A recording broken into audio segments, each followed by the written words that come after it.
The Lallan Top Show is brought to you by Pagar Khata. Download the app now. मालिक, क्या इस बार भी late होगा पगार? पप्पू का, राजू का, छोटू का, सबके पगार का हिसाब करेगा तेरा मालिक मिनटों में। वो कैसे? पगार खाता के आकर्षक फीचर्स के साथ, क्योंकि स्टाफ खुश रहेगा तभी तो बिजनेस आगे बढ़ेगा। आज ही पगार खाता डाउनलोड करें।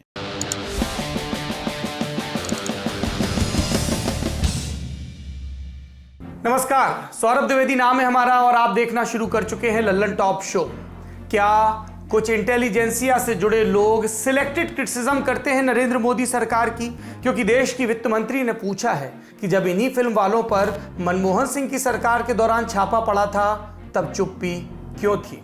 सवाल यह भी पूछा जा रहा है कि क्या मध्य प्रदेश में व्यापम की तर्ज पर एक और घोटाला हो गया है। हालांकि मुख्यमंत्री ने जांच के आदेश दे दिए हैं। सवाल कई हैं। किसान आंदोलन के 99 दिन आज पूरे हो रहे हैं, कल सैकड़ा हो जाएगा। आंदोलन की दशा और दिशा को लेकर सब तरफ चर्चा चल रही है। चर्चा ये भी चल रही है कि तृणमूल कांग्रेस ने अपनी पहली और इकलौती सूची में किन किन फिल्मी एक्ट्रेसेस को, किन किन क्रिकेटर्स को टिकट दिया और किन किन कद्दावरों का टिकट काटा। और आखिरी चर्चा ये कि असम में भारतीय जनता पार्टी ने एक बेहतर डिफेंडर होने के लिए, दोबारा सत्ता हासिल करने के लिए इस बार कैसा गठजोड़ किया है, क्या उनके अहम मुद्दे हैं। इन सब पर विस्तार से बात करेंगे आज के लल्लन टॉप शो में। लेकिन सबसे पहले देखते हैं दिन का वीडियो जो कि उत्तर प्रदेश के पूर्व मुख्यमंत्री अखिलेश यादव की जानिब से आया है। देखिए, ईवीएम में आप भी कह रहा हूं, मैं आज भी कहता हूं, किसी को भरोसा नहीं। अमेरिका का भी चुनाव हो गया, कई दिनों काउंटिंग होती रही, लोगों को भरोसा बैलेट से ही आएगा।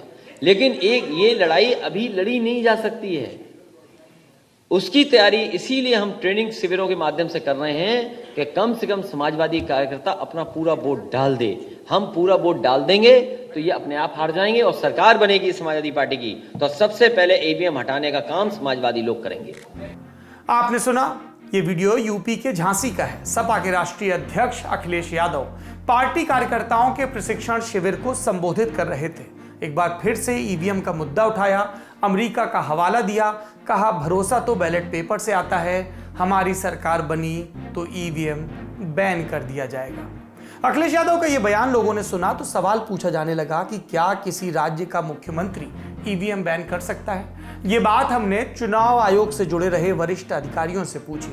उनका कहना था, नेता हैं, कुछ भी बयान दे सकते हैं, लेकिन ईवीएम से चुनाव होगा या नहीं ये चुनाव आयोग तय करता है। रिप्रेजेंटेशन एक्ट के मुताबिक चुनाव होता है और किसी भी एक्ट में तब्दीली, देश में कोई भी कानून बनाने का काम देश की संसद करती है। तो मुख्यमंत्री या भविष्य के मुख्यमंत्री या पूर्व के मुख्यमंत्री बयान दे सकते हैं, उससे ज्यादा नहीं। ये था दिन का वीडियो। अब बढ़ते हैं सुर्खियों की तरफ। पहली सुर्खी एक्टर सुशांत सिंह राजपूत की मौत के मामले से जुड़ी है। इस मामले में एनसीबी यानी कि नारकोटिक्स कंट्रोल ब्यूरो ने ड्रग्स के एंगल से जांच की और आज एनडीपीएस कोर्ट में एक भारी भरकम चार्जशीट फाइल की। अब ये भारी भरकम कितना होता है? 12,000 पन्नों की चार्जशीट है। इसमें 33 आरोपियों का जिक्र है। आपको क्यूरियोसिटी हो रही होगी, रिया चक्रवर्ती का नाम भी इसमें से है। 200 गवाहों के बयानों के आधार पर यह चार्जशीट तैयार हुई है। ये सिर्फ हार्ड कॉपी के पन्नों की गिनती है। डिजिटल कॉपी के पन्ने जोड़ लें तो मामला करीब 50,000 पन्नों का होता है। एनसीबी ने इसमें मुंबई में चल रही पूरी ड्रग्स चेन का ब्यौरा दिया है, डिमांड और सप्लाई से लेकर सब कुछ। 6 महीने जांच चली, कई इलाकों में महाराष्ट्र के छापा मारा गया, कई एक्टर्स के स्टेटमेंट रिकॉर्ड किए गए। केस में सितंबर से शुरू हुआ गिरफ्तारी का दौर भी अभी तक चल रहा है। एनसीबी ने कोर्ट में अपनी चार्जशीट फाइल की। अब कोर्ट इसे वेरीफाई करेगा और उसके आधार पर आरोपियों को पेश होने के लिए कहेगा। अब चार्जशीट इतनी लंबी है, उसमें से जो ब्यौरे निकलेंगे वो भी आप तक आते रहेंगे। दूसरी सुर्खी मध्य प्रदेश से है। एक बार फिर व्यापम जैसे गड़बड़ियों की खबरें आ रही हैं। राज्य सरकार के प्रोफेशनल एग्जामिनेशन बोर्ड ने 10 और 11 फरवरी को कृषि विकास अधिकारी और ग्रामीण कृषि विस्तार अधिकारी के करीब 800 पदों के लिए लिखित परीक्षा आयोजित की थी। 17 फरवरी को आंसर शीट आई और सफल अभ्यर्थियों की संभावित लिस्ट। और इसके आते ही परीक्षा पर सवाल उठने लगे। इसमें शामिल अभ्यर्थियों ने आरोप लगाया कि परीक्षा में शीर्ष पर रहने वाले 10 उम्मीदवारों को एक बराबर नंबर मिले। इन लोगों ने आंसर शीट पर गलतियां भी एक जैसी की। इतना ही नहीं, अभ्यर्थियों का आरोप है कि ये सारे लोग ग्वालियर संभाग के ही रहने वाले हैं और एक ही कॉलेज से पढ़े हैं। यानी रिजल्ट पर हंगामा शुरू हो गया। हंगामा हुआ तो विपक्ष ने मौका हथियाया। पूर्व मुख्यमंत्री और कांग्रेस नेता दिग्विजय सिंह ने मुख्यमंत्री शिवराज सिंह चौहान और मध्य प्रदेश के भाजपा अध्यक्ष बीडी शर्मा पर निशाना साधते हुए ट्वीट किया। दिग्विजय सिंह के आरोपों पर मुख्यमंत्री शिवराज सिंह चौहान ने जवाब दिया। कहा कि मामला संज्ञान में आया है, इसकी विस्तृत जांच के आदेश अधिकारियों को दे दिए गए हैं। प्रोफेशनल एग्जामिनेशन बोर्ड का नाम 2016 तक व्यावसायिक परीक्षा मंडल यानी व्यापम हुआ करता था। 2013 में व्यापम की परीक्षाओं में होने वाली धांधली के खुलासे शुरू हुए थे, जो 2016 तक चले थे। 2004 से 2013 तक व्यापम ने करीब 212 परीक्षाएं करवाई थी। ज्यादातर में धांधली के आरोप लगे थे। दैनिक भास्कर अखबार के मुताबिक सीबीआई ने व्यापम घोटाले में 170 एफआईआर दर्ज की थी, जिसमें 2500 से ज्यादा लोग आरोपी बनाए गए थे। जुलाई 2015 में सीबीआई ने व्यापम की जांच शुरू की थी। अगली सुर्खी सुप्रीम कोर्ट से है। वेब सीरीज तांडव से जुड़े मामले की सुनवाई करते हुए सुप्रीम कोर्ट ने केंद्र सरकार से कहा कि वो डिजिटल कंटेंट को कंट्रोल करने के लिए नियम बनाए।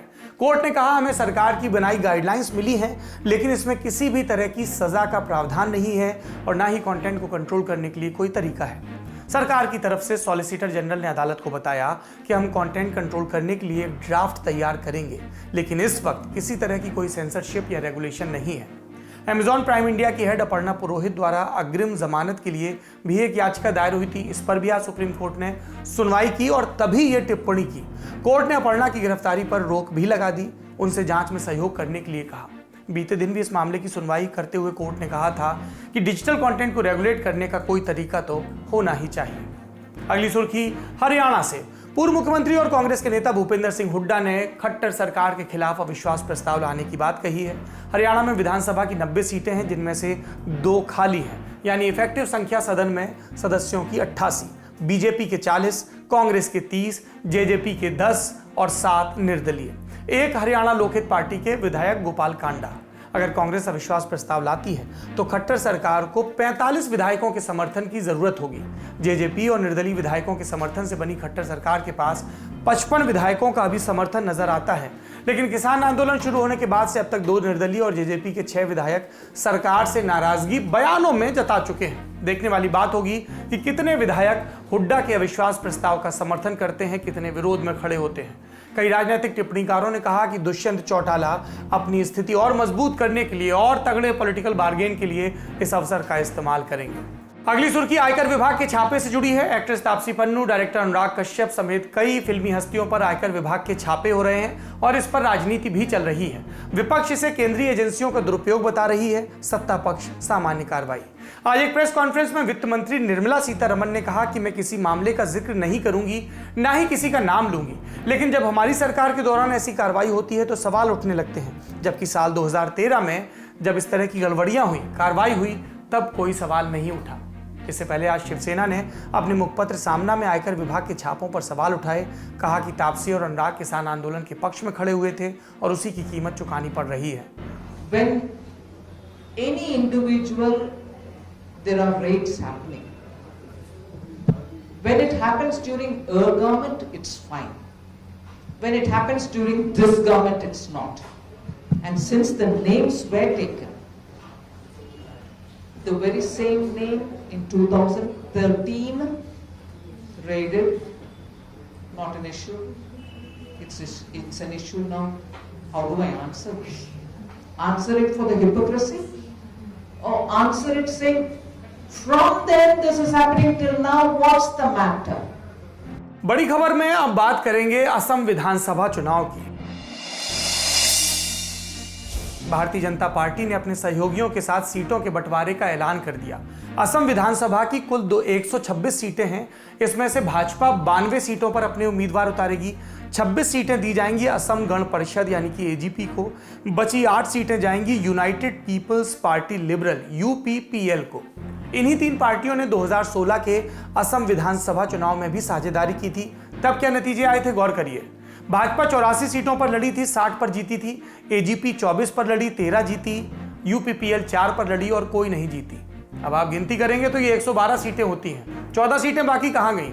ये सीटें गई थी किंग मेकर मानी जाने वाली पार्टी बोडोलैंड पीपल्स फ्रंट यानी कि बीपीएफ को। ये पार्टी तब कांग्रेस की सहयोगी थी, लेकिन पिछले चुनाव से ऐन पहले भाजपा के पाले में आ गई थी और इसने 14 में से 12 सीटें जीती भी थी। लेकिन आज की तारीख में बीपीएफ असम की जो भाजपा सरकार है उसका हिस्सा नहीं है, उनकी घर वापसी हो गई, यानी वो कांग्रेस के पाले में चले गए। इस बार भाजपा कथित किंग मेकर के बगैर मैदान में उतर रही है। 4 मार्च को भाजपा की चुनाव कमेटी की बैठक नई दिल्ली में हुई। पार्टी मुख्यालय में प्रधानमंत्री मोदी की अध्यक्षता वाली इस बैठक में असम के प्रभारी और देश के कृषि मंत्री नरेंद्र सिंह तोमर थे। साथ में असम के मुख्यमंत्री सर्बानंद सोनोवाल और असम के सबसे ताकतवर नेता माने जाने वाले युवाओं के हिसाब से हेमंत बिश्व शर्मा, जो नॉर्थ ईस्ट में एनडीए का चेहरा माने जाते हैं। इस बैठक के बाद भाजपा ने अपने सीट शेयरिंग फॉर्मूले का ऐलान किया। अटकलें लगाई जा रही हैं कि भाजपा में किसी छोटी स्थानीय पार्टी का विलय भी हो सकता है या उस पार्टी के 2 या 3 प्रत्याशी भाजपा के सिंबल पर चुनाव लड़ सकते हैं। इस नई चुनावी रणनीति का गठबंधन का भारतीय जनता पार्टी की महत्वाकांक्षा के उसकी चुनावी संभावनाओं के लिहाज से क्या असर होगा, हमने जाना असम की गुवाहाटी यूनिवर्सिटी में पॉलिटिकल साइंस के प्रोफेसर विकास त्रिपाठी से।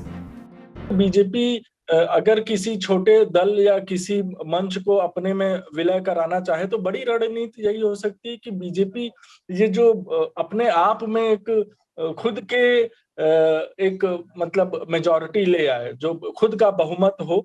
जैसे गठबंधन का बहुमत गठबंधन की पिछली बार 88 सीट थी, तो जिसमें बीजेपी की 60 थी। तो पूरी रणनीति यही है, मैक्सिमाइजेशन की स्ट्रेटेजी है कि करीब जो 63-64 सीट का आंकड़ा है वो बीजेपी अपने आप से पार कर ले। और जिस तरह की राजनीति है, जैसे यूपीपीएल का बीजेपी में एनडीए में शामिल होना, और जनशक्ति पार्टी है जिसके की एमएलए थे पिछली बार, वो बीजेपी में शामिल हुए। तो ये पूरी रणनीति यही है कि अपने बीजेपी का खुद का जो एथनिक ग्रुप्स हैं, जो जनजातीय समाज है आसाम का, उसमें खुद की पैठ को और मजबूत करना। क्योंकि जो बीजेपी का जो वर्चस्व आसाम में देखा जाता है उसमें कहीं ना कहीं गठबंधन की राजनीति का एक बड़ा भूमिका माना गया है। अब बीजेपी रणनीति को बदल रही है और अपने खुद का एक जनाधार जनजातीय समाज में, हिंदू समाज में, और जो उसका कोर मतदाता है उसके बीच पैठ बनाने की कोशिश कर रही है, जिससे मतलब जो कोई असुरक्षा की भावना भाजपा के अंदर न रहे। यही उनकी एक रणनीति मुझे होती नजर आ रही है। अटकलें और भी चल रही हैं। ये कि 2 बार असम के मुख्यमंत्री रहे प्रफुल्ल कुमार महंत को इस बार एजीपी से शायद टिकट न मिले। महंत का स्वास्थ्य इन दिनों ठीक नहीं रहता और यूं भी वो एजीपी नेतृत्व से सिटीजनशिप अमेंडमेंट एक्ट यानी कि सीएए के मुद्दे पर अलग राय के चलते किनारे हो गए थे। ये देखने वाली बात होगी कि अगर वाकई महंत को टिकट न दिया गया तो एजीपी अपने हालिया स्वरूप में बची रहेगी कि नहीं। टिप्पणीकार इशारों में कह रहे हैं कि पार्टी टूट सकती है, लेकिन दावा अभी कोई नहीं कर रहा।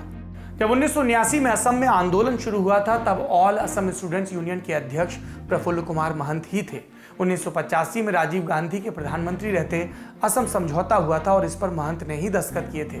समझौते के बाद जब असम में चुनाव हुए थे तो असम गण परिषद ने कांग्रेस को हराया था और प्रफुल्ल महंत असम के मुख्यमंत्री बन गए थे। अब असम समझौता मार्च 1971 के पहले तक आए प्रवासियों को भारत का नागरिक मानने की बात करता है, लेकिन सिटीजनशिप अमेंडमेंट एक्ट इसे बेमानी करता है। ये बात और है कि सीएए असम के आदिवासी बाहुल इलाकों में लागू नहीं होगा, लेकिन इतना काफी नहीं था, इसलिए असम में सीएए का भारी विरोध हुआ। गृह मंत्री अमित शाह और यहां तक कि प्रधानमंत्री नरेंद्र मोदी के उस दौर में दौरे भी रद्द हुए। असम गण परिषद सरकार में थी लेकिन असहज बनी रही, पर प्रफुल्ल कुमार महंत ने खुलकर सीएए का विरोध किया। तो इस बार के चुनाव में सीएए, एनआरसी और दूसरे कौन से मुद्दे प्रभावी रहेंगे जिनको आगे रखकर भारतीय जनता पार्टी चुनाव लड़ेगी? सुनिए विशेषज्ञ की राय।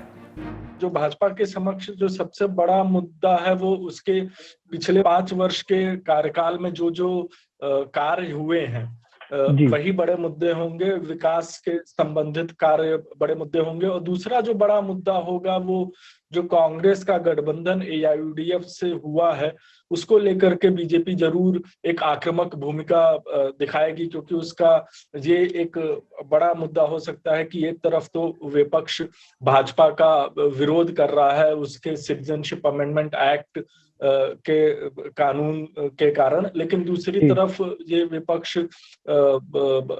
जो कि कांग्रेस द्वारा जो संचालित विपक्ष है उसमें AIUDF का समर्थन है।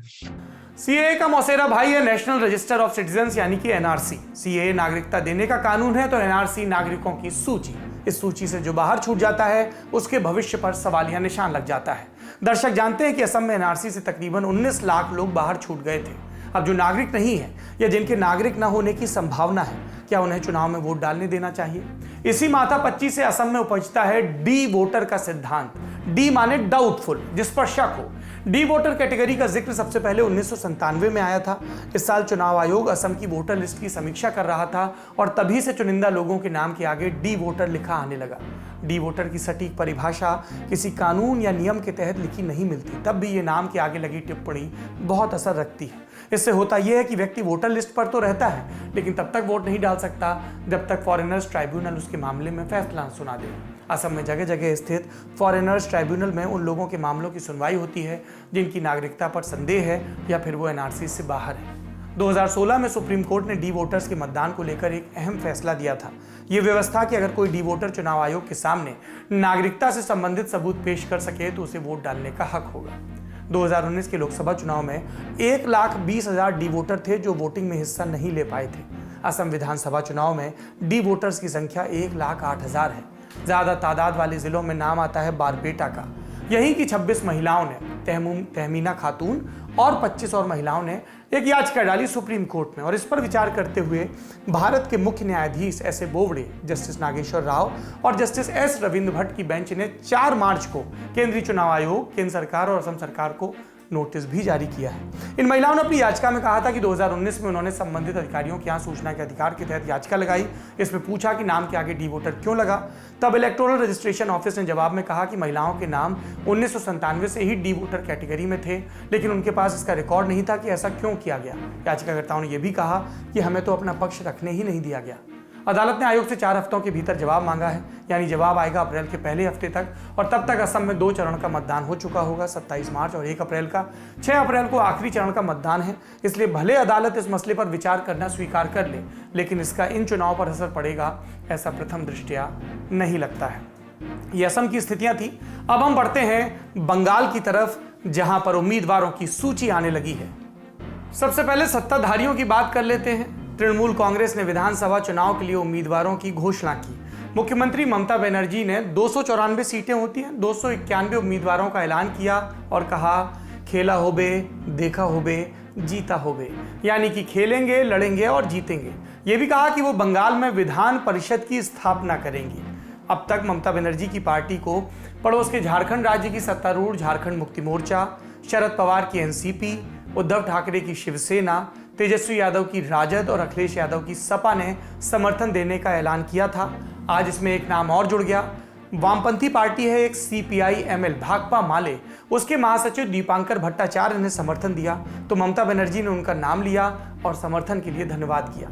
अब टीएमसी की लिस्ट की खास बातें क्या हैं?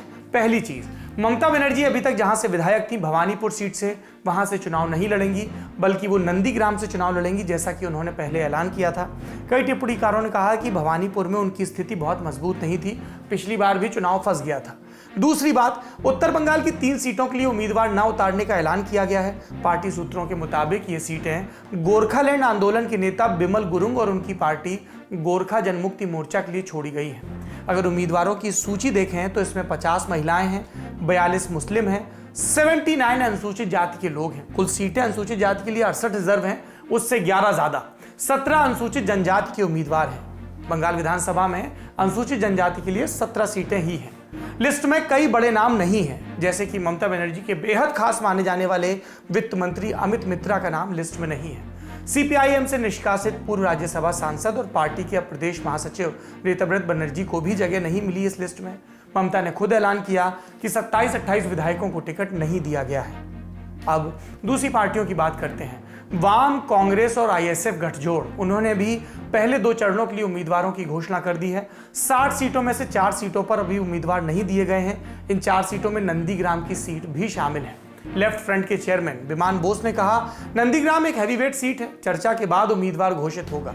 56 में से 38 सीटों पर वाम मोर्चा लड़ेगा, 12 पर कांग्रेस और 6 पर आईएसएफ। ऐसी संभावना जताई जा रही है कि बीजेपी रविवार को प्रधानमंत्री की होने वाली ब्रिगेड मैदान की रैली के बाद शायद अपने कैंडिडेट्स का अनाउंसमेंट करे। वहां भी चर्चाओं का दौर चल रहा है। ये था आज का ललन टॉप शो। आखिरी में आपको एक पॉजिटिव खबर सुनाते हैं, फिर विदा लेते हैं। पॉजिटिव न्यूज में आज क्या है? जमशेदपुर से करीब 50 किलोमीटर दूर एक गांव है, नाम है टांगराइन। लॉकडाउन में स्कूल बंद हुआ तो दोबारा बच्चे आ नहीं रहे थे। 1 मार्च को सिर्फ 4 बच्चे पढ़ने आए।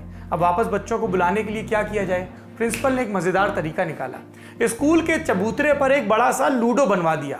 ये जानकारी बच्चों में फैला दी गई कि स्कूल में बड़ा सा लूडो आया है, और ये सुनकर बच्चे आ गए। खेल वो जरिया है जो कईयों की सुस्ती दूर कर देते हैं, उन्हें मैदान में खींचे चले आते हैं। मैं चाहता हूं कि मेरे देश में शिक्षा के इर्द गिर्द इस तरह की खूब रचनात्मक गतिविधियां हों, ताकि बच्चे आएँ, खिलखिलाएं, पढ़ें, खेलें। कितनी जिंदा और उम्मीद से भरी तस्वीर होती है, मुस्कुराते बच्चे और उनके हाथ में किताबें, दिमाग में कुछ शरारतें और कुछ सपने। इन्हीं सपनों और शरारतों की कहानी ललन टॉप आपको सुनाता है। आज के लिए इतना ही। जल्द फिर आपसे मुलाकात होगी। अपना और अपनों का खूब ख्याल रखिए। शुभ रात्रि। सब कुछ आजमाया और तब मैंने माना कि सिर्फ सच्ची सहेली ही है महिलाओं के उन मुश्किल दिनों की हर समस्या, जैसे कठिन दर्द, अनियमितता, खून की कमी, थकान व कमजोरी जैसी सभी प्रॉब्लम्स के लिए नंबर 1 औषधि एवं टॉनिक। सच्ची सहेली, महिलाओं के लिए सबसे भरोसेमंद औषधि एवं टॉनिक।